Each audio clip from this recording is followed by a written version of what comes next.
I'm a partner in the corporate group at Farris in Vancouver.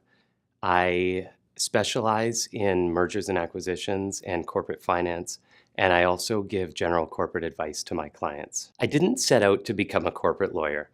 In law school and in my summaring and my articling, I thought I was going to be a litigator. That was what I was taught, and that was what I knew. I was lucky to article at a firm in Toronto that had structured rotations. I did a litigation rotation and then a real estate rotation, and my final one was corporate. And there was something in it that just hooked me. I loved it. I found the work interesting. I loved the pace of the deal. I loved the lawyers that I was working with, and I really got to feel like the work that I was doing was meaningful and making a difference on the file. And so when I was asked for our hire back decision, which group I wanted to be hired into, I was sort of surprised to find myself saying corporate, but I was lucky to get hired into that group, and I'm still practicing it today. I find the practice of law incredibly rewarding. Every day I get to help entrepreneurs realize their dreams. I get to work with incredibly smart, motivated, ambitious people, whether that's my clients, my colleagues at my firm, or lawyers on the other side of a deal.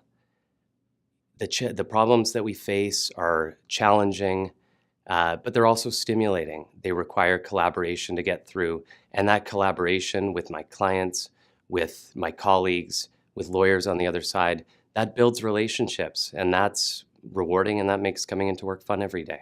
My style of communication tends to be more informal and personal.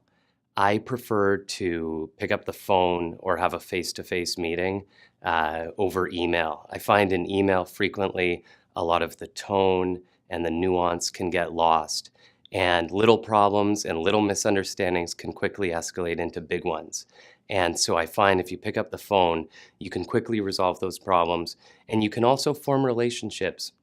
They'd get a better understanding of what it is that your clients want and form better relationships with lawyers on the other side and ultimately get a deal done. The volunteer work that I do is what's closest to me, and that centers around my 3 kids. I think it's important to teach them that we need how fortunate they are and that we need to step up and be productive members of our community and make it a better place. So for the last 4 years, I've sat on the board at their school, and I get involved in the coaching and management of all of their sports teams. And I hope that my example serves as an example to them that they need to step up and get involved and make their community a better place.